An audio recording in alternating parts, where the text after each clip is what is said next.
Astaghfirullah. Bismillahirrahmanirrahim. Assalamualaikum warahmatullahi wabarakatuh.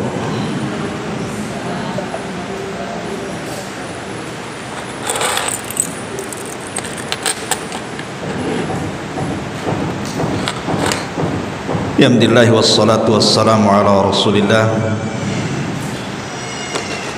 wa ala alihi wa sahbihi wa mawalah wa la hawla wa la quwwata illa billahi wa ba'du.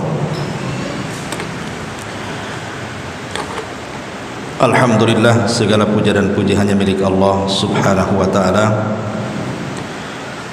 Salawat dan juga salam kita hadiahkan kepada Rasul kita Nabi besar Muhammad sallallahu alaihi wa ala alihi wasallam.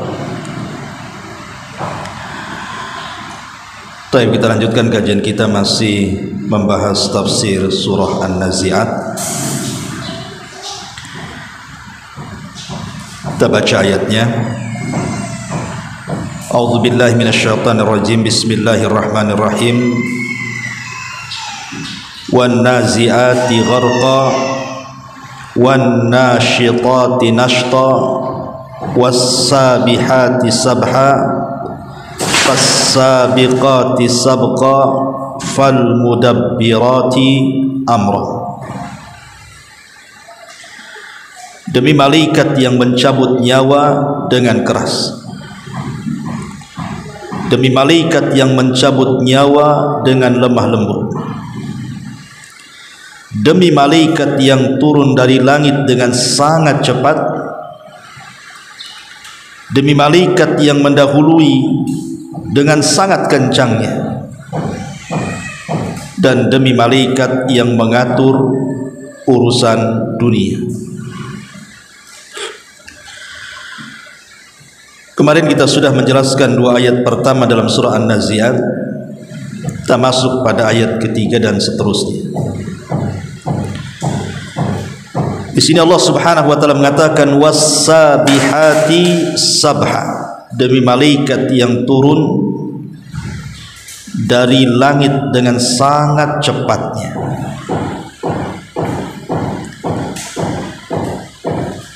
Sebagian para ulama tafsir mengatakan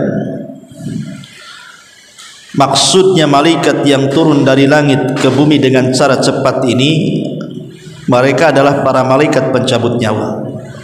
Jadi apabila ada orang yang sudah ditakdirkan hari ini meninggal, maka malaikat-malaikat pencabut nyawa itu, maka mereka akan melesat dengan sangat kencang dari langit untuk menjemput nyawa seseorang yang ada di bumi. Ada juga yang mengatakan bahwa as-sabihat sabha, menurut perkataan Abdullah ibn Abbas radhiyallahu anhuma, yang dimaksud as-sabihat adalah arwahul mu'minin. Mereka adalah ruh-ruhnya orang-orang yang beriman. Tasbahu syauqan ila liqa'illahi wa rahmatihi hina takhruju. Mereka adalah ruh-ruhnya orang-orang yang beriman yang keluar dari jasadnya penuh dengan kerinduan karena ingin berjumpa dengan Allah dan mendapatkan rahmatnya. Ini penafsiran yang kedua. Kalau penafsiran yang pertama maksudnya malaikat, para malaikat pencabut nyawa yang turun dari langit melesat ke bumi untuk mencabut nyawa. Tapi penafsiran yang kedua maksudnya Allah Subhanahu wa taala mengatakan was-sabihati sabha, maksudnya demi ruh-ruhnya orang-orang yang beriman saat keluar dari jasadnya penuh dengan kerinduan kepada Allah Subhanahu wa taala karena mengharap rahmatnya. Itu penafsiran Abdullah ibn Abbas radhiyallahu anhu. Tetapi ada juga yang mengatakan Fasabihat sabha itu artinya umum malaikat. Malaikat-malaikat yang ditugaskan oleh Allah Subhanahu wa taala yang turun ke bumi, maka mereka turun dengan sangat cepatnya. Seperti Allah Subhanahu wa taala mengatakan wal mursalati urfa fal asifati asfa. Demi malaikat-malaikat yang diutus untuk membawa kebaikan dan malaikat-malaikat yang terbang dengan sangat kencang. Jadi mereka saking ingin melaksanakan perintah Allah Azza wa Jalla, maka mereka tidak akan pernah menunda-nunda. Mereka akan melesat secepat-cepatnya untuk melaksanakan perintah Allah Subhanahu wa taala. Kemudian Allah Subhanahu wa taala mengatakan fas-sabiqati sabqa. Fas-sabiqati sabqa. Maksudnya fas-sabiqati sabqa adalah para malaikat yang mereka berlomba-lomba untuk mendatangi anak-anak Adam. Mereka berlomba-lomba untuk mendatangi anak-anak Adam dalam rangka menebarkan kebaikan dan menebarkan amal-amal yang saleh.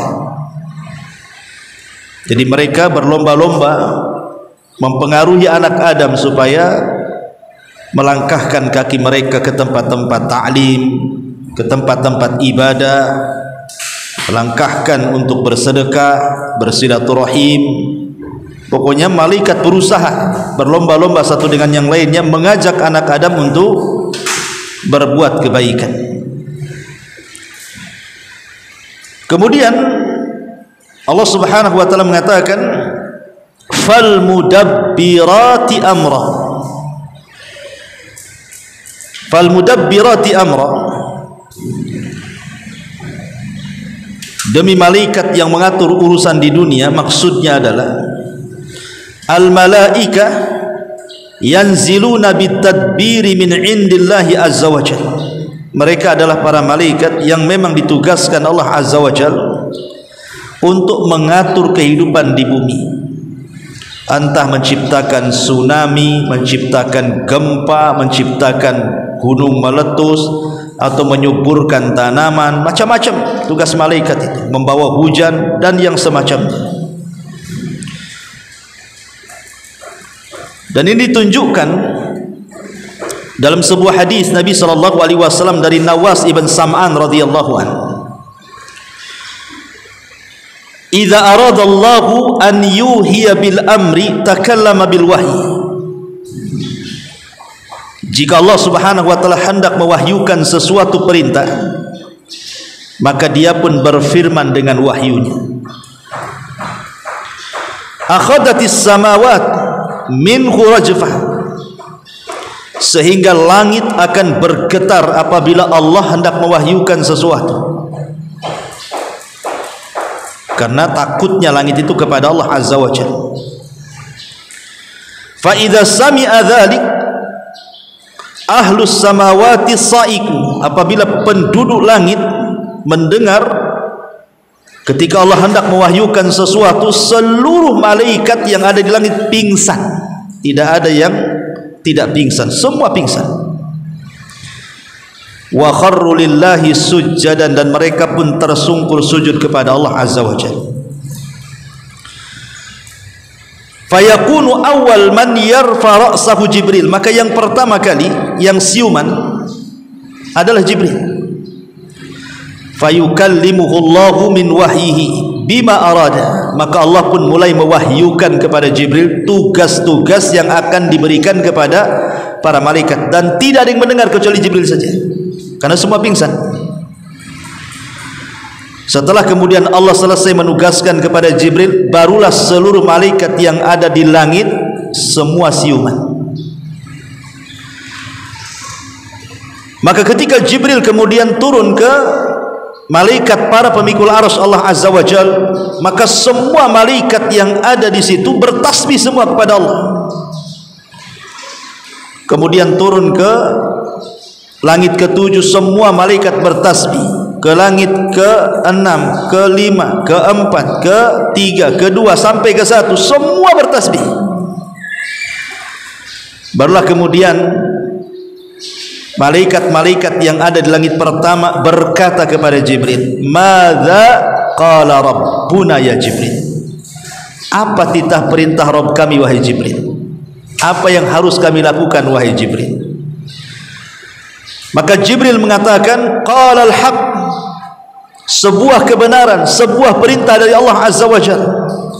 Maka mulailah Jibril memberitahu masing-masing para malaikat, engkau bertugas ini, engkau bertugas itu, dan begitu seterusnya. Lah saat Jibril ini sedang memberikan tugas yang datang dari Allah, jin-jin yang naik ke langit itu, mereka pun punya pos di atas awan itu. Dari pos di atas awan itulah kemudian jin itu akan naik ke langit dengan cara satu jin bertumpu dengan jin yang berikutnya seperti orang panjat pinang sampai mendekati langit pertama. Maka jin yang paling atas mulai mencuri dengar apa sih yang diomongkan Jibril kepada para malaikat itu. Apabila kemudian mendapatkan satu kalimat tuh, satu kalimat, maka langsung dihabarkan kepada jin yang ada di bawahnya, kepada jin yang ada di bawahnya, sampai kepada jin yang ada di pos di atas awan itu. Itu pun satu kebenaran dicampur adukan dengan 99 kedustaan. Barulah kemudian jin yang paling bawah yang di atas awan, di atas yang di pos itu, baru turun ke bumi. Mereka menjual kalimat-kalimat itu ke tukang-tukang sihir, paranormal, dukun, dan begitu seterusnya.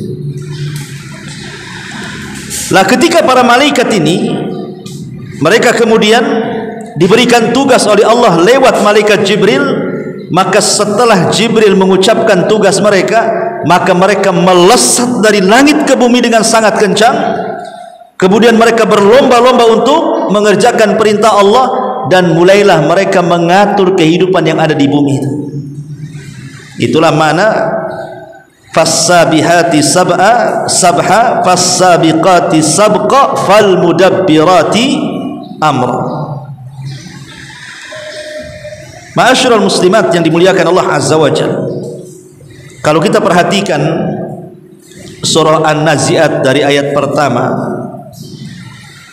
sampai kepada ayat ke-6, itu ayat ke-5, 1 sampai 5, Allah Subhanahu wa taala hendak bersumpah dengan para malaikat sebenarnya.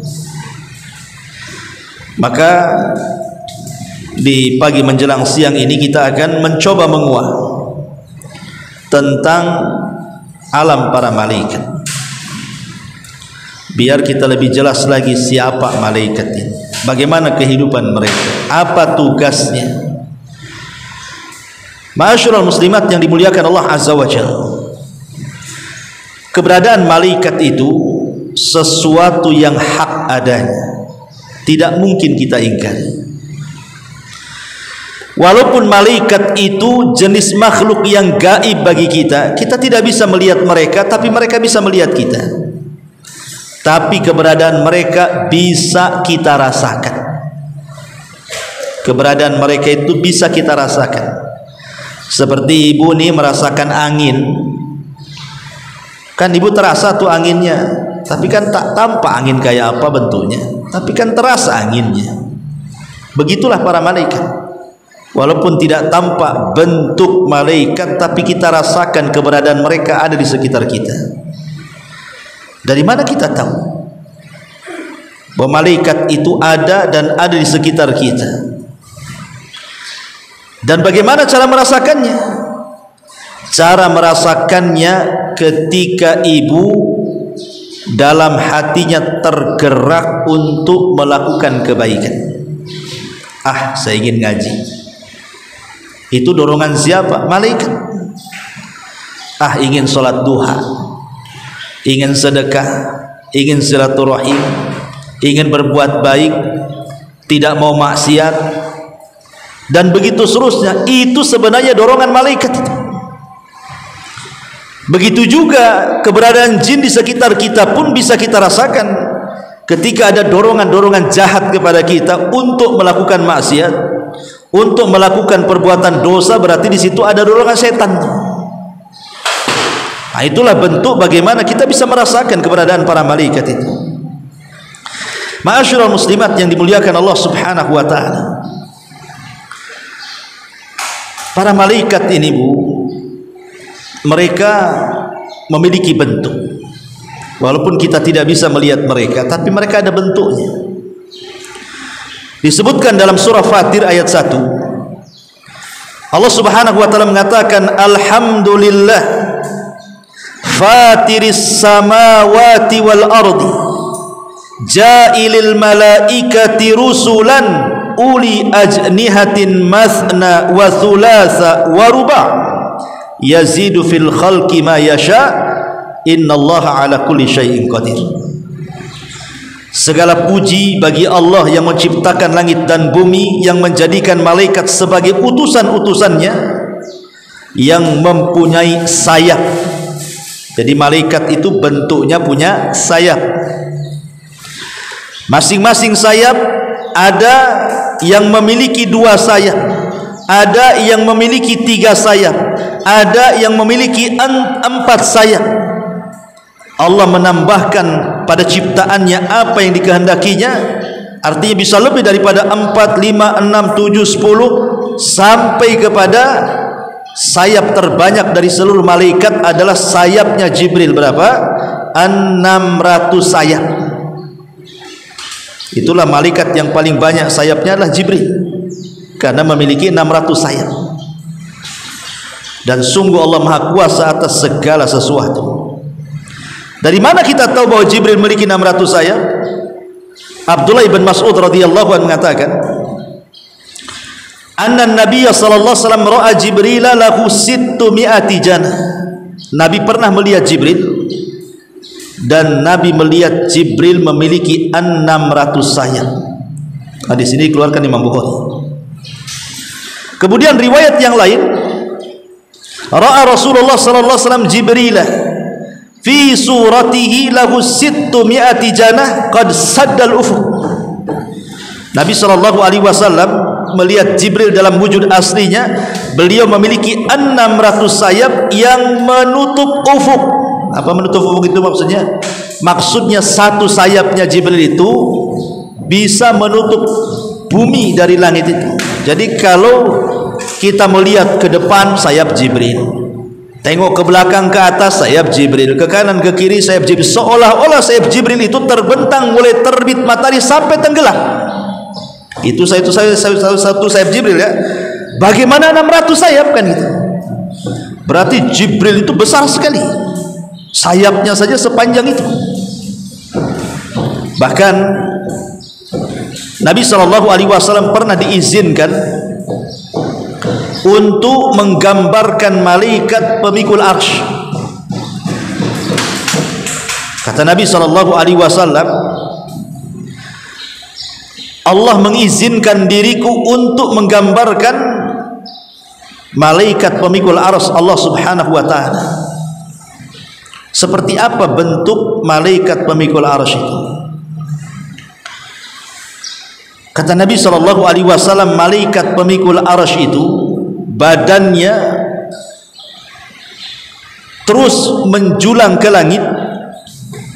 Badannya itu menjulang ke langit, kemudian tanduknya itulah yang memikul arsy.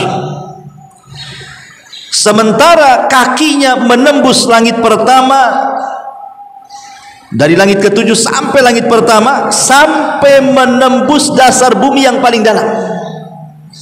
Sudah dibayangkan? Kayaknya hayal saja.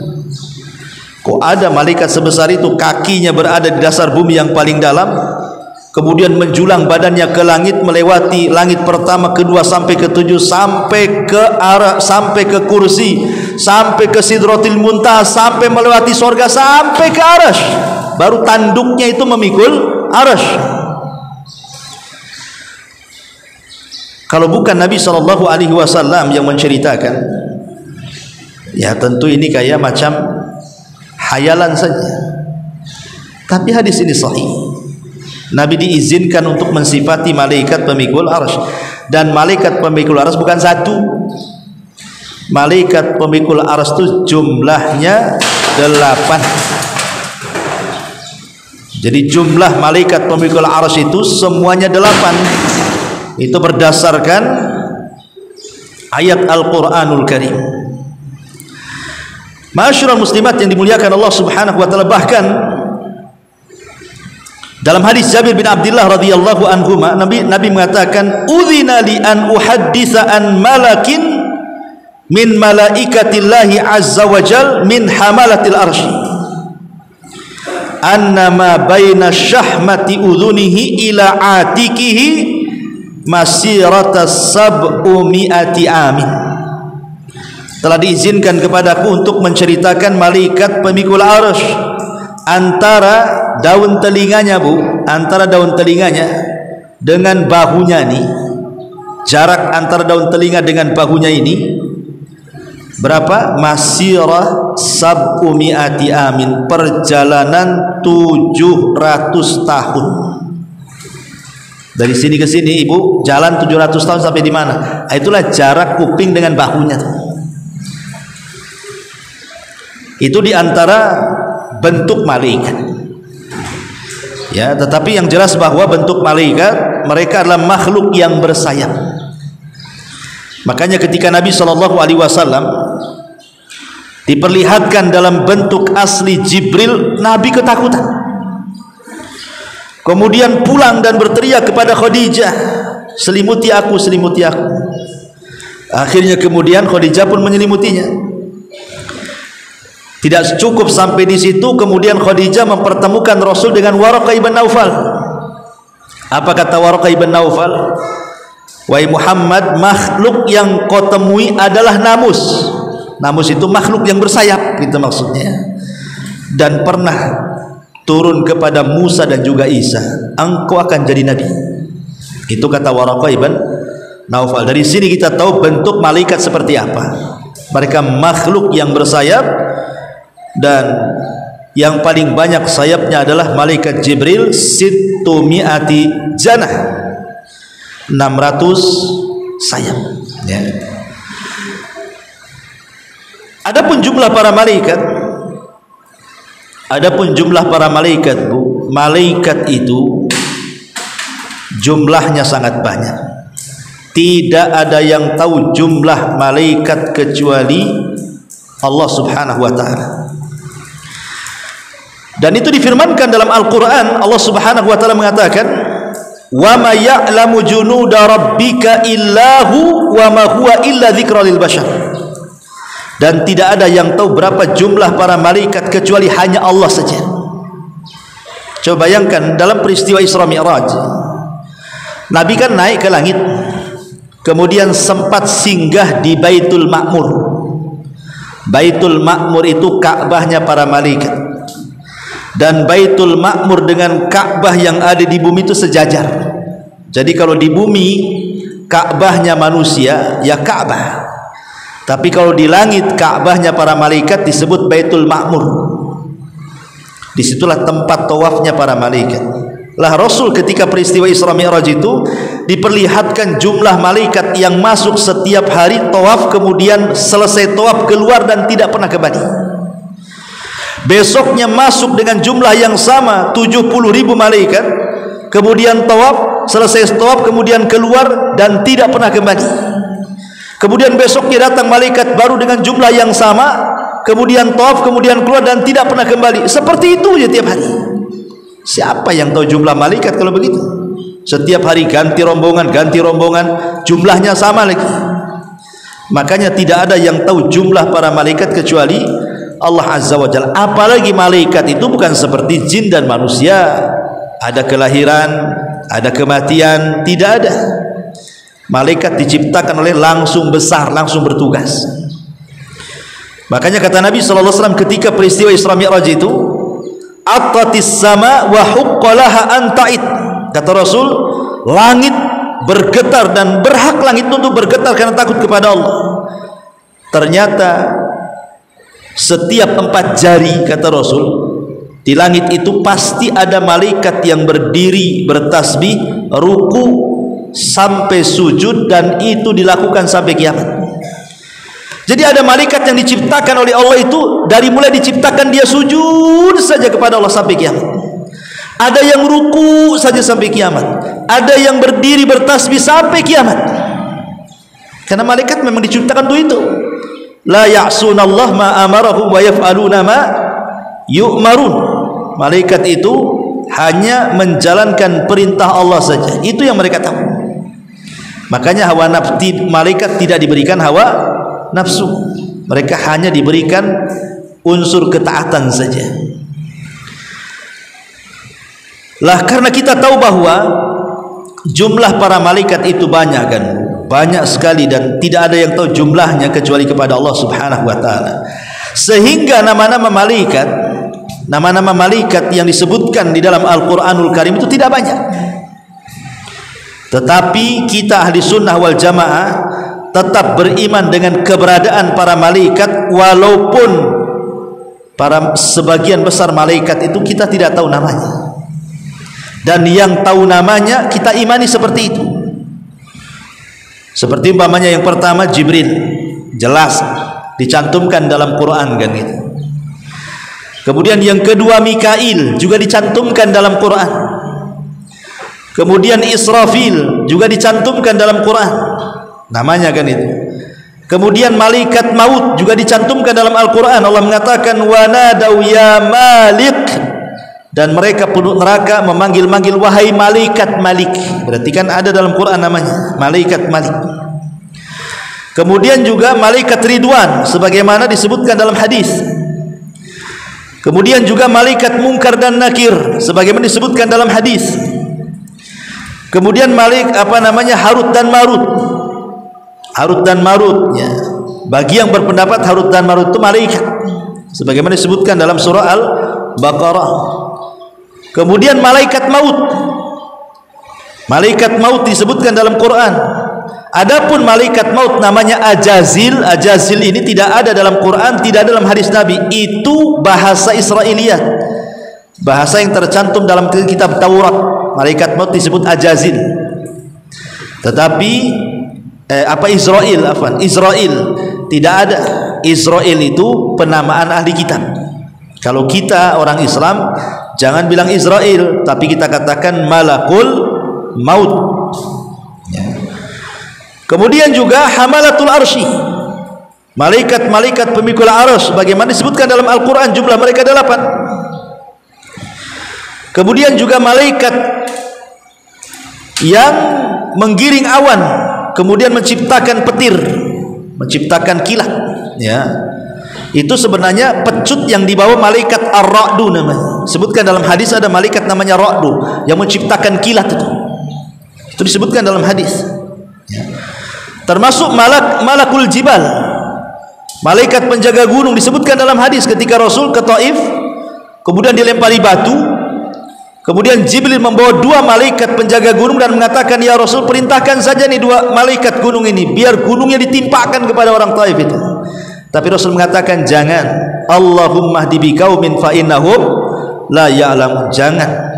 Semoga mereka mendapatkan hidayah. Mereka tidak tahu saja aku ini nabi gitu. Disebut juga malakul jibal. Termasuk juga Az-Zabaniyah. Malaikat Zabaniyah itu malaikat penjaga jahanam. Itu disebutkan dalam Quran. Ya. Sanad'uz Zabaniyah kan itu ya dalam Quran itu ya. Surah apa itu? Surah Al-Alaq. Sanad'u Zabaniyah, artinya ada malaikat namanya Zabaniyah, penjaga pintu jahanam. Lah ini malaikat-malaikat yang disebutkan namanya tuh baik dalam Quran ataupun dalam sunnah, kita wajib mengimani. Tapi malaikat-malaikat yang kita tidak tahu namanya juga wajib diimani. Karena malaikat itu banyak, sama dengan para nabi dan rasul, kita beriman yang kita kenal dan kita juga beriman kepada yang kita kenal. Sama dengan kitab-kitab langit, kita beriman kepada yang kita ketahui dan kita beriman kepada yang kita ketahui. Begitu juga malaikat. Itulah keyakinan ahli sunnah wal jamaah. Ma'asyiral muslimat yang dimuliakan Allah Azza wa Jalla, baik kita akan kembangkan hubung kait malaikat dengan manusia. Kita tahu bahwa ada hubung kait malaikat dengan para nabi. Ada hubung kait malaikat dengan para sahabat nabi. Dan ada hubung kait malaikat dengan umumnya kaum muslimin dari umat Nabi sallallahu alaihi wasallam. Yang pertama, hubung kait malaikat dengan para nabi. Ketika Adam diciptakan, maka ketika itu malaikat datang kepada Allah dan mengatakan, "Ya Rabb, apakah Engkau akan menciptakan makhluk yang akan menumpah darah dan merusak bumi?" Seolah-olah malaikat mengatakan begini, Bu. Dia menawarkan diri. "Sudah ya Rabb, tidak usahlah kau ciptakan si Adam itu. Kalau memang Engkau menghendaki bumi itu ada isinya, turunkan kami saja ke bumi. Biar kami bertasbih kepadamu, memuji kamu. Biar bumi itu tidak ada yang menumpahkan darah dan merusak." Tapi Allah katakan apa? "Inni a'lamu ma la ta'lamun." Aku lebih tahu dengan ciptaanku si Adam ini. Kalian tidak tahu. Bukti ketidaktahuan malaikat apa? Ketika Adam sudah diciptakan, ditiupkan ruh, kemudian beranak pinak dari turunannya, muncul para nabi, muncul para rasul, yang keberadaan para nabi dan rasul itu lebih tinggi derajatnya dibandingkan para malaikat. Maknanya malaikat tidak tahu kan kalau dari keturunan Adam itu muncul orang-orang yang jauh lebih mulia dibandingkan mereka. Tetapi karena keinginan malaikat itu kalau bisa jangan ada yang maksiat kepada Allah Azza wa Jalla, melihat kemudian para malaikat ini semangat beribadah, makanya Allah buat Baitul Ma'mur supaya malaikat bisa beribadah di atas sana. Disitulah menjadi kiblatnya para malaikat, Baitul Ma'mur. Karena semangatnya mereka ingin beribadah kepada Allah, dan kalau bisa jangan ada yang menumpah darah dan merusak bumi. Tetapi semua kehendak Allah. Kalau Allah sudah berkehendak, malaikat tidak, tetap terjadi. Ketika kemudian Allah Subhanahu wa taala betul-betul membentuk Adam dan hendak ditiupkan ruh, apa kata Allah? "Fa idza sawaituhu wa nafakhtu fihi min ruhi faqa'u lahu sajidin." Apabila sudah kusempurnakan ciptaan Adam ini, semata-mata kutiupkan ruh kepada Adam, sujud kalian. Dari sini kata para ulama, ketika malaikat sujud kepada Adam itu bukan sujud kepada jasad, tapi kepada ruh yang dimasukkan ke dalam Adam. Kenapa? Karena ketika Allah menyebut ruh Adam itu diidzafahkan kepada dirinya, min ruhi, dari ruhku, kata Allah. Sesuatu yang diidzafahkan kepada Allah itu mulia. Contoh namanya Ka'bah, Baitullah. Jadi mulia. Kenapa? Karena diidzafahkan kepada Allah. Atau contoh mujizat Nabi Musa, unta, naqatullah. Pokoknya sesuatu yang diidzafahkan kepada Allah, maka sesuatu itu jadi mulia. Termasuk ruh Adam. Ketika Allah mengatakan, "Fa idza sawaituhu wa nafakhtu fihi min ruhi", dari ruhku, faqa'u lahu sajidin, sujudlah kalian. Berarti malaikat sujud itu menghormati ruhnya Adam. Dari sini kita tahu bahwa kemuliaan manusia itu bukan pada fisik, tapi kemuliaan manusia itu ada pada ruh. Dan ini yang bisa menenangkan kita, karena salah satu yang bisa menenangkan dada kita itu harus paham bahwa kemuliaan kita bukan pada fisik kita, tapi pada ruh kita. Sehingga kalau Allah Subhanahu wa taala takdirkan mungkin kita kurang cantik, ya, kurang ganteng, atau mungkin cacat, jalannya pincang, ketabrak, patah tulang, akhirnya kemudian di kursi roda bertahun-tahun, tidak ada masalah. Karena fisik itu tidak ada kemuliaan di hadapan Allah. Yang penting ruhnya itu jangan sampai pincang, itu maksudnya. Fisik itu apalah, fisik ini kalau sudah keluar ruhmu, jangan 1 tahun, seminggu aja udah busuk tuh di fisik ini, dimakan cacing tanah. Tapi ruh itulah yang kekal. Makanya kenapa malaikat sujud kepada Adam itu sujud kepada ruhnya, kan itu kemuliaan masalahnya. Makanya kemudian manusia itu masih dihargai manusia yang lain karena masih ada ruhnya. Coba kalau nggak ada ruhnya, presiden saja kalau nggak dikuburkan, ditaruh di tengah jalan seminggu saja udah busuk gitu kan, nggak ada orang berani dekat. Padahal presiden tuh, atau orang kaya atau menteri, siapalah, sebutkan orang paling mulia di negeri kita ini, coba cabut ruhnya, jangan dikuburkan, biarkan jasadnya di tengah jalan. Tidak ada orang mendekati jasadnya, bau yang ada, nutup hidung yang ada. Padahal semasa hidupnya dimuliakan tuh. Berarti kita tahu bahwa kemuliaan manusia itu ada pada ruh. Sementara ruh nempel, maka dia masih dimuliakan. Kalau ruh sudah dicabut, tidak ada yang muliakan dia. Lah ketika para malaikat sujud kepada Adam, inilah permulaan hubung kait malaikat dengan Nabi Adam.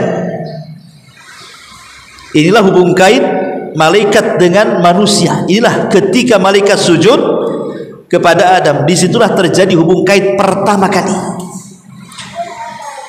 Bahkan ketika ruh sudah naik, Adam bersin. Kemudian kata Allah, wahai Adam, ucapkan alhamdulillah. Maka Adam pun mengucapkan alhamdulillah. Kemudian Allah katakan yarhamuka rabbuk, semoga Allah merahmati Rabbmu. Kemudian setelah itu Allah katakan, ya Adam, sana pergi ke hadapan para malaikat, ucapkan salam kepada mereka.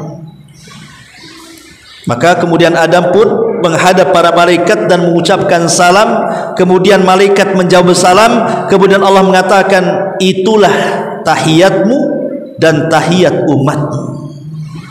Jadi Adam itu yang pertama kali diucapkan apa? Alhamdulillah saat bersin. Itulah ucapan yang pertama keluar dari Adam itu alhamdulillah. Makanya saya katakan kalimat alhamdulillah ini kalimat yang ajaib. Karena alhamdulillah ini pujian bagi Allah, dan Allah itu harus tetap dipuji dalam kondisi apapun. Ingat Bu ya, Allah itu harus tetap dipuji dalam kondisi apapun. Ibu sakit, tetap Allah harus dipuji. Ibu sehat, tetap Allah harus dipuji. Ibu susah, Allah tetap dipuji. Ibu kaya, Allah tetap dipuji. Karena pujian Allah itu jangan sampai terputus hanya gara-gara sakit, hanya gara-gara susah. Jangan mengucapkan alhamdulillah kalau kaya saja, kalau sehat saja. Maka sakit pun kita katakan alhamdulillah, susah pun kita katakan alhamdulillah. Karena Allah itu dipuji di waktu senang dan susah, di waktu sehat dan kaya. Ya. Itulah ucapan Adam yang pertama kali alhamdulillah. Kemudian yang kedua salam, assalamualaikum. Maka malaikat menyebut waalaikumsalam warahmatullahi wabarakatuh. Kata Allah, itulah penghormatanmu dan penghormatan umatmu sampai kiamat. Makanya kita dianjurkan mengucapkan salam. Ya. Ma'asyiral muslimat yang dimuliakan Allah Azza wa Jalla, semenjak kemudian sujudnya malaikat kepada Adam, maka seterusnya malaikat akan berhubungan dengan manusia. Pertama dengan para nabi. Tadi sudah disebutkan dengan Nabi Adam alaihi salam. Yang kedua, kalau kita cerita tentang Ibrahim, malaikat ada hubung kait dengan Nabi Ibrahim.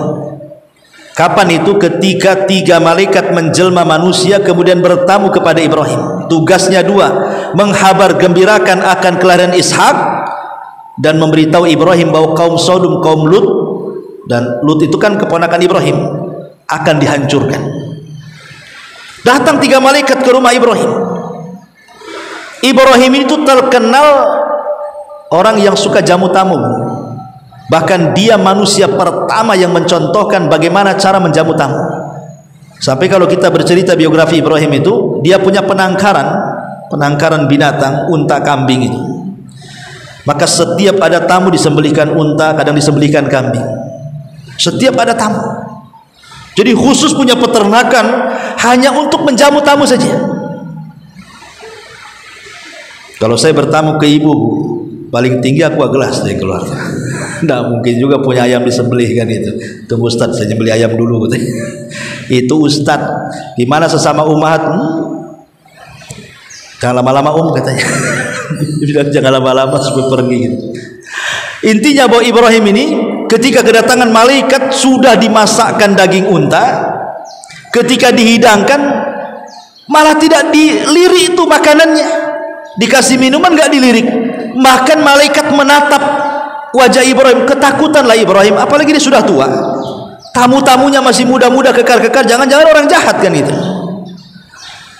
Kemudian tamu-tamu ini baru mengatakan, tidak, saya ini utusan Allah, saya hendak menghabar gembirakan kepadamu akan kelahiran Ishak dan cucumu Yakub katanya.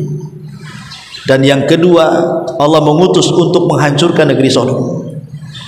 Sini menunjukkan ada hubung kait malaikat dengan para nabi. Ya.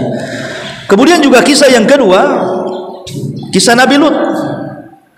Ketika 3 malaikat sudah selesai dengan Ibrahim, mereka berangkat ke Sodom. Putri Lut yang disuruh jaga di perbatasan itu menghalang-halangi. Siapapun laki-laki yang datang ke rumah Lut suruh balik lagi. Apalagi laki-lakinya tampan, ganteng, maco kayak itu, bisa diculik sama laki-laki kaum Sodom, diperkosa nanti kan gitu ya. Mereka homoseksual. Tapi malaikat ini berpura-pura tidak ada masalah, masuk ke rumah Nabi Lut. Istrinya Lut berkhianat. Dengan cara apa? Membakar kayu bakar, kemudian asapnya membumbung tinggi. Preman-preman pasar dah tahu tuh, kalau istrinya Lut bakar-bakar berarti ada tamu. Datang preman pasar itu, disuruh Lut menyerahkan 3 anak muda ganteng-ganteng, tampan-tampan itu. Tapi Lut tidak mau. Tapi didobrak kemudian pintunya kan.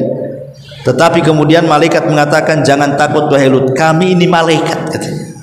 Sebaiknya sebelum subuh di waktu sahar bergegaslah kau ajak putri-putrimu kecuali istrimu, jangan kau ajak. Makanya kemudian istrinya Lut menjadi percontohan wanita-wanita kafir. Wa dharaballahu masalan lilladzina kafaru imra'ata nuhin wa imra'ata lutin. Allah berikan percontohan bagi orang kafir itu, wanita-wanita, 2 wanita lagi. Pertama istri Nuh, yang kedua istri Lut. Padahal dua-duanya istri Nabi, bisa kufur. Menunjukkan hidayah itu milik Allah. Jadi kalau di antara keluarga ibu mungkin ada yang belum sholat, ya sabar dakwai mereka. Saya ini kemarin baru dapat WA, entah siapa yang WA itu. Banyak kali pertanyaannya, kayak maksa dijawab. Ya, kadang-kadang saya bingung juga. Dia pertanyaannya pakai poin 1, 2, 3, saya harus jawab itu kadang-kadang bisa 1 jam ngetik. Pusing. Makanya kadang-kadang WA nggak pernah dijawab itu. Kalau telepon masih mending lah kan Bu ya. Lagi nyetir sibuk. Kalau jawabannya iya dan tidak enak lah.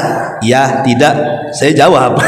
Tapi kalau harus ngetik satu paragraf, ya mohon maaf aja kalau nggak saya jawab kan. Kadang pertanyaannya sedikit, jawabannya itu yang menjabar-jabar kemana-mana. Nanti udah dijawab nggak paham lagi, aduh diulang lagi ngetiknya. Jadi ada yang WA kemarin tuh. Jadi ibunya itu selalu dizolimi sama ayahnya. Jadi salah semuanya, ayahnya kasar sama istrinya gitu, istrinya pula tak mau sholat. Gitu ya. Satu sisi suaminya main tangan gitu ya. Sisi lain istrinya pula tak mau sholat pula nih. Kalau dia bilang, wah ini sudah lama Ustaz, kadang-kadang saya udah jengkel juga, mau maki juga gitu. Kadang-kadang ini kan nggak sabaran gitu. Lah ini kan gambaran bahwa dalam keluarga terkadang ada juga yang belum dapat hidayah kan. Ya jangan kita sekelas Nabi Nuh, sekelas Nabi Lut aja istrinya kufur kan begitu. Jadi ya wajar dalam keluarga itu ada yang dapat hidayah, ada yang tidak, ada yang hijrah, ada yang belum hijrah. Maka kewajiban yang hijrah ini ya nasihati sebatas kemampuan ya, dan tidak boleh berhenti, terus mengajak mereka sampai kapan ya, sampai kita capek lah mendakwai mereka ya, tapi jangan berhenti, terus saja. Insyaallah kalau seandainya kita dakwai terus kan nanti juga dia akan merasa bahwa selama ini dia salah. Kalau dia tidak merasa ya mungkin sudah ditutup hatinya, berdoa saja kan gitu. Mudah-mudahan Allah buka hatinya. Intinya bahwa keluarga Lut itu juga ada yang kufur. Lah ketika kemudian Lut diperintahkan 3 malaikat untuk cepat-cepat kabur sebelum datang subuh, Maka Jibril keluar. Ketika keluar dia robah bentuk asli dia, dari bentuk manusia ke bentuk asli.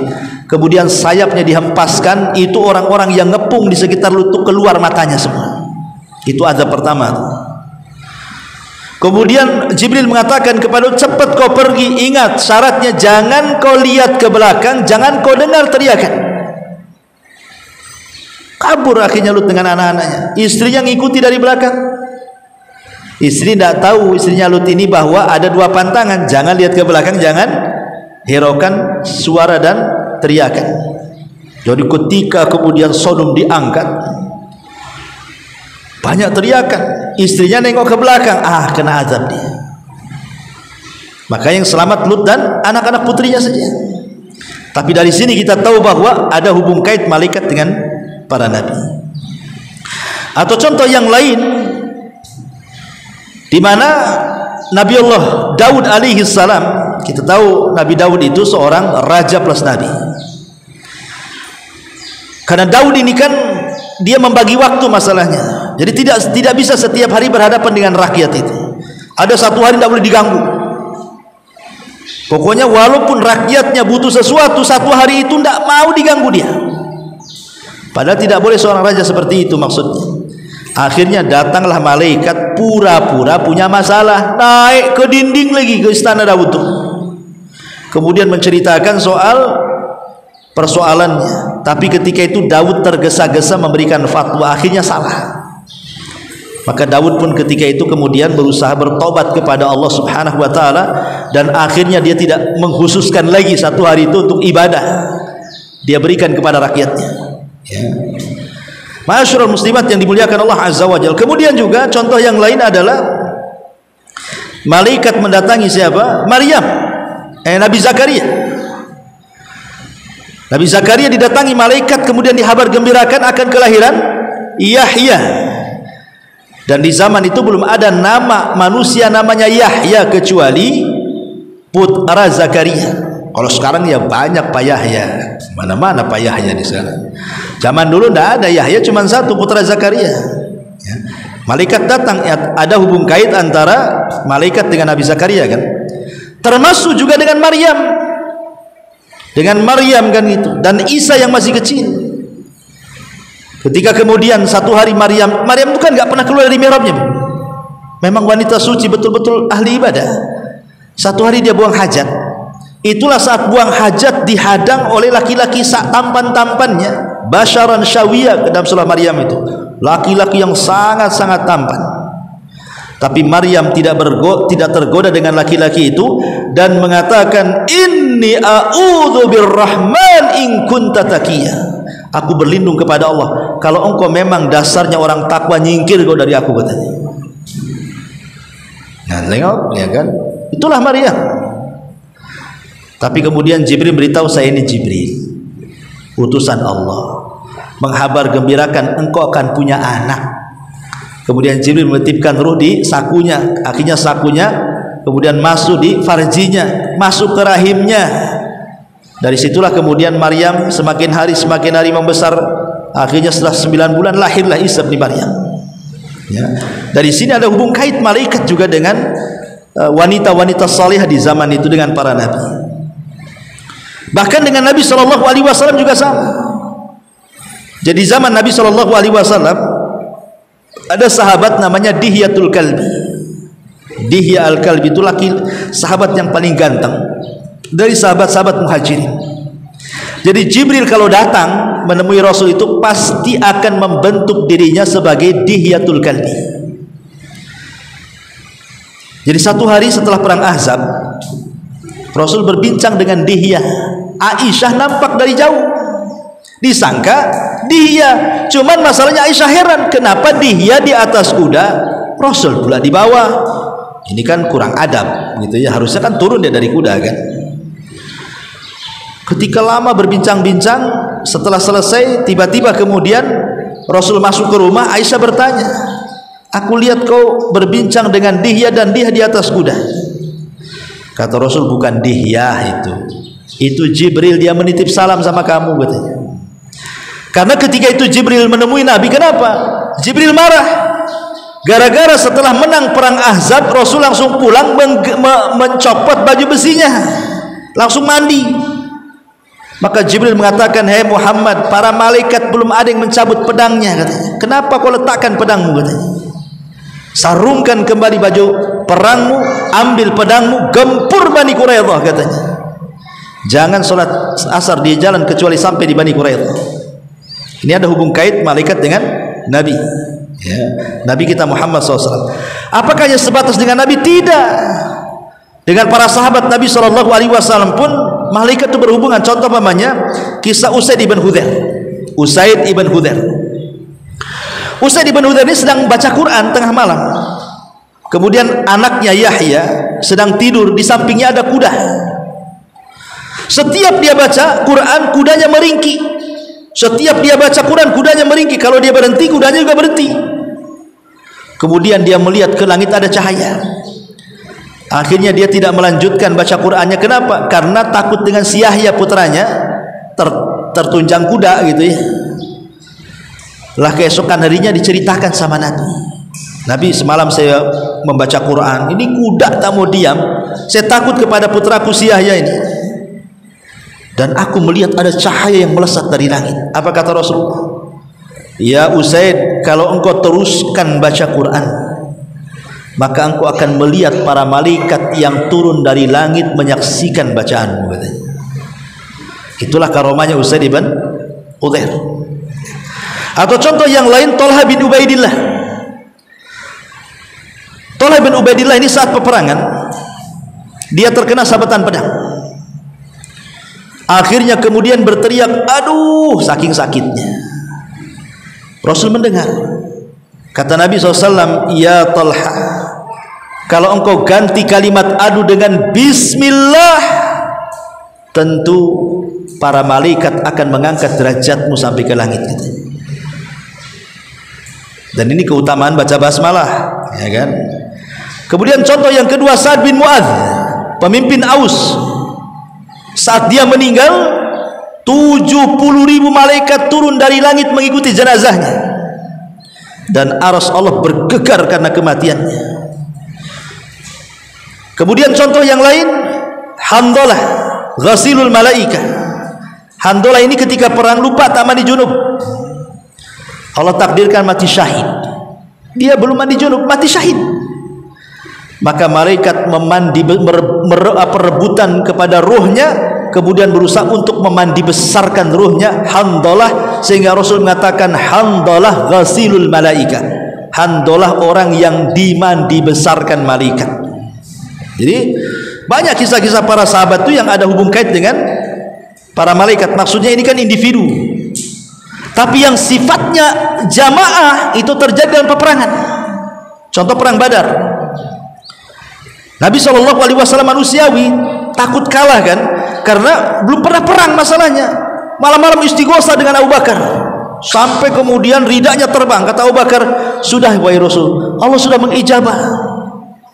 Maka Nabi SAW terus berdoa. Tiba-tiba diperlihatkan 1000 malaikat turun dari langit dan mengatakan, "Ya Abu Bakar, berbahagialah, malam ini Allah kirim Jibril dan 1000 malaikat." Ketika keesokan harinya perang, Allah tambah 3.000 jadi 4.000. Ketika peperangan berkecamuk betul-betul, Allah tambah 1.000 lagi jadi 5.000. Bi khamsati alafin minal malaikati murdifin. 5.000 malaikat melawan 1.000 orang-orang kafir, kalahlah. Itulah peperangan perdana yang menang melawan orang-orang kafir karena ada bantuan 5.000 malaikat ikut perang di situ. Dari sini kita tahu ada hukum kait bahwa malaikat dengan kaum muslimin. Ma'asyiral muslimin, muslimat yang dimuliakan Allah Subhanahu wa taala.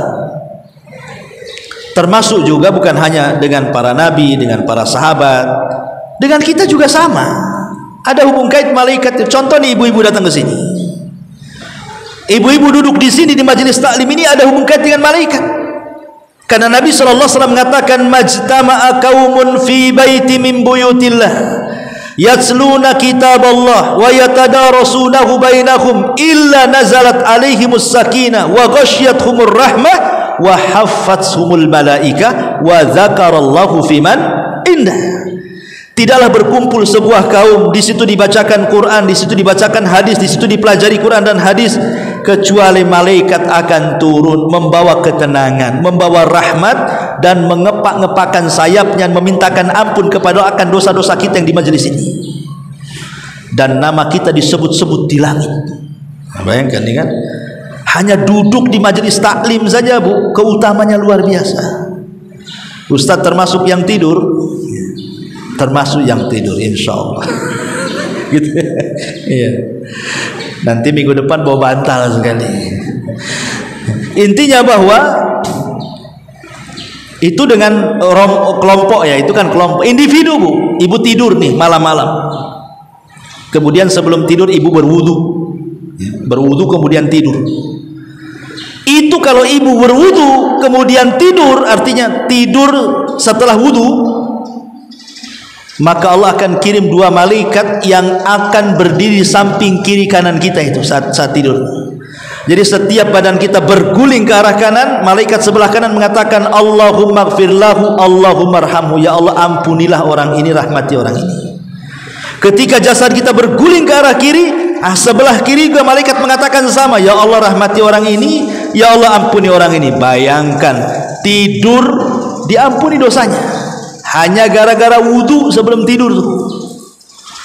Tidur kita diampuni dosanya, jadi ibadah. Coba, itulah bedanya tidur orang alim dengan tidur orang jahil. Kalau orang alim tahu bagaimana caranya supaya tidurnya beribadah, wudu dia. Kalau tidurnya orang jahil bukan wudu, nengok handphone apa, ngantuk. Ya nggak dapat apa-apa, yang ada mimpi buruk lah, setan kiri kanan jadinya kan.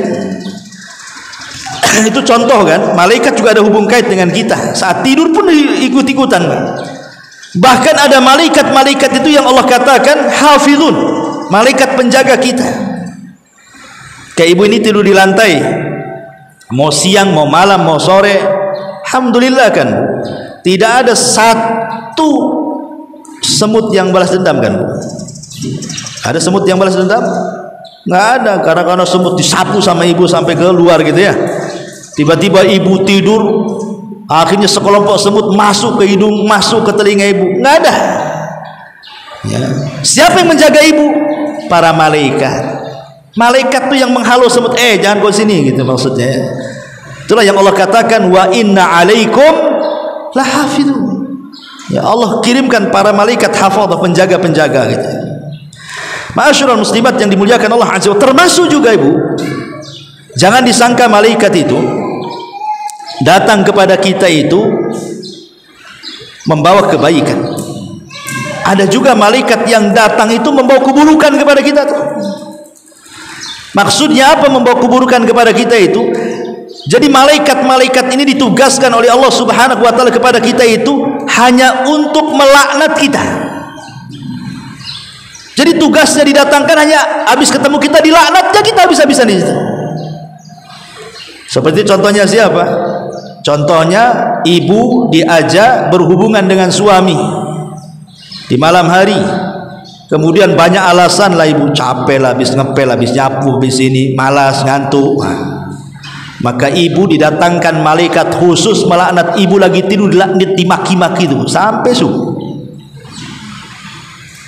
Kalau seandainya ibu dengar suara malaikat, mungkin ibu ampun-ampunan. Karena nggak dengar aja laknatnya malaikat, ya nyantai aja, besok gitu lagi kan itu ya. Nah, coba yang melaknat tetangga kan beda tuh, karena denger kan gitu ya. Ataupun orang yang menakut-nakuti orang, dia bawa pisau, bawa pentungan, sebenarnya nggak akan nusuk, nggak akan mentu, cuma nakut-nakuti saja. Maka Rasul mengatakan, maka orang ini dilaknat malaikat sampai senjatanya dilepas. Ini dilaknat malaikat ya. Ataupun para suami yang tidak bertanggung jawab, jadi selama menjadi suami nggak pernah ngasih nafkah, kemudian juga melihat keluarganya bermaksiat dibiarkan, anaknya nggak nutup aurat dibiarkan. Ini didatangkan malaikat, dilaknatnya suami itu karena dia dayus. Jadi ada orang-orang yang memang khusus dikirim para malaikat itu, malaikat itu melaknat aja dia. Jadi tidak semua malaikat datang kemudian membawa kebaikan, ada juga yang datang memang khusus melaknat gitu ya. Ma'asyiral muslimat yang dimuliakan Allah Subhanahu wa taala. Dan banyak lagi tugas-tugas para malaikat. Seperti umpamanya malaikat mencari-cari ibu-ibu yang suka baca Quran. Umpamanya ibu baca Quran di rumah sendiri, itu datangi malaikat itu. Kemudian mendoakan ibu di situ, di atas kepala ibu mendoakan. Ibu bersolawat, maka malaikat akan datang menghantarkan solawat kita sampai ke kuburan Nabi. Khusus Allah ciptakan malaikat yang menghantar solawat dan salam kita kepada Nabi. Jadi kalau kita katakan Allahumma salli ala Muhammad wa ala ali Muhammad kama sallaita ala Ibrahim wa ala Ibrahim, salawat terbaik kan salat Ibrahimiyah, maka malaikat itu akan membawa salawat kita sampai ke kuburan Nabi. Kemudian ruhnya akan masuk ke jasad Nabi, kemudian Nabi akan terbangun. Malaikat mengatakan, si fulan nitip salam sama kamu. Maka Rasul akan menjawab 10 kali salam kepada kita. Dan Allah akan memuji kita 10 kali lipat di langit. Luar biasa itu keajaiban salawat itu. Nah, itu contoh saja ya tentang, bahkan para malaikat itu bukan hubung kaitnya ketika kita masih hidup saja, Bu. Ketika ibu menjelang kematian, datang juga malaikat itu. Kalau kita orang yang beriman, maka akan datangkan malaikat maut dan malaikat rahmat. Di mana malaikat-malaikat rahmat yang menemani malaikat maut membawa kain kafan dari sorga, hanut dari sorga, minyak wangi dari sorga, kemudian membisikkan dengan lembut dan ikut mendorong nyawanya. Ketika ruh sampai di tenggorokan, nah itulah tugasnya malaikat nyabut tuh. Tapi yang mendorong nyawa itu adalah awan, penolong-penolong malaikat maut, itu didorong sikit-sikit sampai di tenggorokan. Udah di tenggorokan, nah itulah bagian malaikat maut ambil nyawanya, gitu ya. Baru diletakkan di kain kafan dari surga. Tidak cukup sampai itu, diantar ke langit sama malaikat, menembus langit pertama, kedua, ketiga, sampai berjumpa dengan Allah. Kata Allah, kembalikan ruh ke dalam jasadnya, catatannya naikkan di Iliyin. Itu saat sakaratul maut. Ketika di kuburan masih juga malaikat menemani kita. Datang malaikat Munkar dan Nakir, bertanya, siapa Rabbmu, siapa nabimu, apa agamamu. Kemudian ketika bumi dihancurkan kiamat, nanti pada hari kiamat kita dikumpulkan di padang mahsyar, malaikat juga menjaga kita. Wal malaku saffan saffan, malaikat bersaf-saf membaris-baris sehingga orang tidak mungkin keluar dari situ. Dijaga malaikat semua itu. Sampai kalau takdirkan kita masuk surga, maka semua malaikat akan mengucapkan salam kepada kita, salamun alaikum bima sabartum fa ni'ma uqbaddar. Jadi hubung kait malaikat dengan manusia itu sejak zaman Nabi Adam diciptakan sampai kita dimasukkan ke dalam surga. Itulah seputar alam malaikat, wallahu a'lam. Baik, sampai di sini. Kalau ada yang bertanya silakan.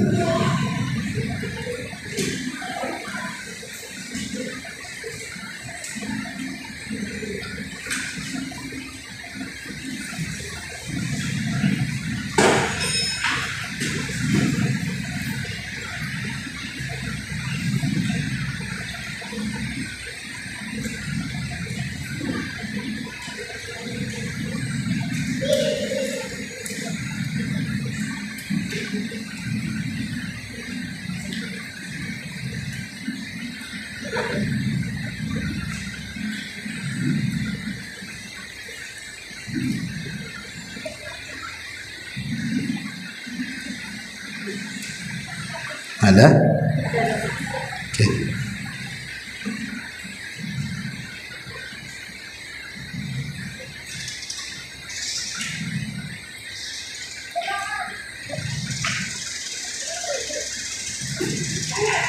Assalamualaikum warahmatullahi wabarakatuh. Waalaikumsalam. Saya mau bertanya, untuk boneka mainan yang mungkin dia berbentuk seperti hewan dan semacamnya yang biasa dimainkan anak di rumah, apakah itu menjadi penghalang dari malaikat untuk masuk ke dalam rumah kita? Iya, alhamdulillah. Gini Bu ya, ada 4 perkara yang harus diperhatikan dalam rumah. Pertama, patung. Yang kedua, lukisan tangan. Yang ketiga, foto, cekrek foto. Dan yang ketiga, video. Ya, itu hukumnya beda. Adapun patung sudah jelas. Rumah yang ada anjingnya, yang ada patungnya, malaikat rahmat tidak akan masuk. Ini yang pertama. Yang kedua, gambar lukisan. Ibu melukis pakai tangan sendiri. Tetapi yang dilukis itu makhluk-makhluk yang bernyawa. Melukis manusia, melukis binatang, hewan, mentok, gagak, apalagi. Yang penting hewan. Lengkap. Maka malaikat tidak akan masuk. Ini sepakat dua perkara ya. Yang ini sepakat nih, patung dan tulisan tangan. Sepakat, malaikat tidak akan masuk. Yang jadi khilaf para ulama adalah foto. Ada yang membolehkan, ada yang tidak. Alasannya apa? Karena foto itu, apabila saya foto ibu nih, maka yang dipoto itu persis seperti bentuk aslinya. Lain dengan lukisan tangan kan, kadang-kadang ada perubahan kan, namanya pakai warna kan. Tapi kalau foto kan antara yang dipoto dengan yang ada dalam foto kan sama bentuknya. Tetapi ulama mengatakan walaupun ada perselisihan, ada yang membolehkan, ada yang tidak, maka sebaiknya ya Bu ya, mungkin ibu foto pernikahan atau album apa, sebaiknya jangan dipajang di tembok, jangan dipajang di dinding, cukup diletakkan di album saja, letakkan dalam lemari. Itu pun dengan syarat Bu, dengan syarat ya, foto itu kata ulama, sebagaimana dikatakan Syekh Al-Khamis, Utsman Al-Khamis itu, dia mengatakan, pertama kalau mau foto-fotoan nih, jangan untuk main-main. Jangan untuk main-main. Seperti apa contoh main-main Bu? Setiap ibu duduk di mana selfie. Itu main-main namanya. Itu apa? Nampak ada taman duduk, tolonglah fotokan saya. Ya kan, tok. Untuk apa? Selfie itu apa ibu? Apalagi sudah tua, selfie siapa yang mau sama ibu? Yang kedua, boleh tapi ada hajat keperluan. Pamannya memang ingin untuk SIM, untuk KTP, untuk apa, atau untuk ya supaya pernikahan ada dokumentasi gitu kan. Tapi cukuplah di album saja, masuk lemari. Sewaktu-waktu ingin ambil lagi, tengok. Nggak usah dipajang-pajang di situ. Nanti terkena ain baru tahu, terkena hasad baru tahu nanti. Adapun masalah kamera, ini nih kata ulama dibolehkan. Kalau umpamanya ini handphone kan ada kameranya nih. Ibu merekam dengan kamera, ulama membolehkan. Kenapa? Karena kamera ini ruhnya tidak tertahan. Kan masih hidup. Dalam kamera kan orang kan jalan sana jalan sini jalan sana kan, nampak gitu ya. Kalau kamera itu ruhnya tidak tertahan, masih hidup, maka ulama membolehkan kalau dalam bentuk kamera. Tapi dalam bentuk foto kan ruhnya nggak ada, mati. Itu perbedaannya kenapa kamera dibolehkan, foto tak boleh. Adapun tadi kembali kepada pertanyaan masalah boneka Bu ya. Ya, kalau memang sifatnya dihinakan maka boleh. Jadi hinakan tuh maksudnya mainan anak-anak, ya kadang diinjak, diduduki, dilempar, dikencingi, diompoli dan begitu seterusnya, nah itu tidak ada masalah. Yang tidak boleh itu maksudnya patung yang sifatnya tidak bergerak, taruh depan rumah, buat patung kuda di situ, ngapain patung kuda? Jadi kalau berkenaan dengan makhluk-makhluk yang bernyawa Bu, sebaiknya jangan macam-macam. Kenapa? Satu, malaikat rahmat tidak akan masuk. Ketika malaikat rahmat tidak akan masuk, maka akan masuk yang keduanya, ibu akan susah dapat taufik. Karena malaikat rahmat tidak masuk, cuman akan dapat taufik. Ketika malaikat rahmat tidak masuk, tidak dapat taufik, banyak masalah nanti di rumah. Ada aja masalah tuh. Karena gak ada malaikat rahmat di situ. Ya, ini ya nasihat saya saja. Ya. Supaya kalau bisa hal-hal yang yang menjurus kepada tidak dimasukinya malaikat rahmat lu tinggalkan. Kalau mau foto-foto itu kan bisa aja gambar pohon mangga, umpamanya punya ibu punya mangga di foto, oh pajanglah besar-besar di rumah nggak apa-apa. Ya, atau pohon kelapa gitu ya, atau lautan atau gunung atau apa terserah lah. Jangan foto orang pula di situ. Wallahu a'lam. Namun Ustaz, Iya. boleh tolong jelaskan sedikit tentang hukumnya wanita yang umroh tanpa mahram? Iya, masalah wanita umroh tanpa mahram ini memang terjadi perselisihan ulama. Kalau dia tidak pernah umroh sama sekali nggak pernah umroh. Yang kedua, dia aman di jalan. Aman di jalan maksudnya ada yang menemani teman-temannya yang memang amanah, bisa menjaga dia. Ada sebenarnya membolehkan, syaratnya belum pernah umroh ya, dan ada teman-teman yang menemani. Tapi ada yang melarang tidak boleh, karena mahram itu syarat daripada umroh. Ada yang mengatakan seperti itu. Ya terserah mau pilih yang mana, ini kan dua pendapat ya kan.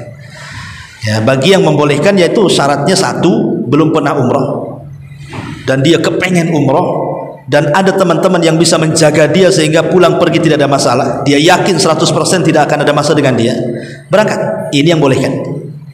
Tapi yang melarang tidak perlu, karena belum terpenuhi syaratnya. Salah satunya apa? Adanya mahram, itu syarat. Pendapat jumhur ulama Ustaz. Hah? Kalau pendapat jumhur ulama yang mana? Ya, kebenaran itu bukan dilihat dari jumhur ataupun tidak jumhur. Ya, terkadang pendapat jumhur lemah, pendapat perorangan pula kuat. Nah, itu ya. Ini saya hanya memaparkan dua pendapat. Ada yang membolehkan, ada yang tidak. Ya terserah lah pilih yang mana. Kalau pergi safar tanpa mahram itu bukankah seorang wanita itu dilarang ya? Iya betul, tapi masalahnya umroh ini beda. Umroh dengan haji ini beda. Umroh dan haji itu dia adalah jihadnya wanita. Jihadnya wanita itu umroh dan haji itu. Makanya dia hanya membolehkan bagi yang tidak pernah umroh, itu saja syaratnya. Dia sama sekali tidak pernah umroh, itu yang membolehkan ya. Dasar yang membolehkan tuh sama sekali belum pernah umroh. Yang kedua ada teman. Makanya akhirnya pendapat ini membolehkan karena darurat. Karena darurat itu sesuatu yang tidak boleh jadi boleh kan, namanya darurat. Karena dia memang jihadnya perempuan itu ya, haji dan umroh tuh ya, syaratnya nggak pernah umroh sama sekali kecuali itu. Yang kedua adalah teman-teman yang ini. Tapi bagi yang melarang, dia belum cukup syarat, karena syaratnya harus ada mahram gitu ya. Ya ini kan masalah fikih Bu. Kalau masalah fikih susah lah kita keras-kerasan. Kalau mau umroh ya silahkan kan itu. Kalau saya pribadi sih ya sebaiknya pakai mahram. Ya tapi kalau ibu mau umroh dan syaratnya terpenuhi ya saya nggak nyalahkan. Memang ada ulamanya juga yang berpendapat seperti itu ya. Kalau masalah fikih itu nggak bisa kencang-kencang kita. Ya harus saling tenggang rasa, menghormati pendapat yang lain. Wallahu a'lam. Time saya kira cukup ini. Sudah lama nih kajiannya. Subhanallah bihamdika asyhadu an la ilaha illa anta astaghfiruka wa atubu ilaik.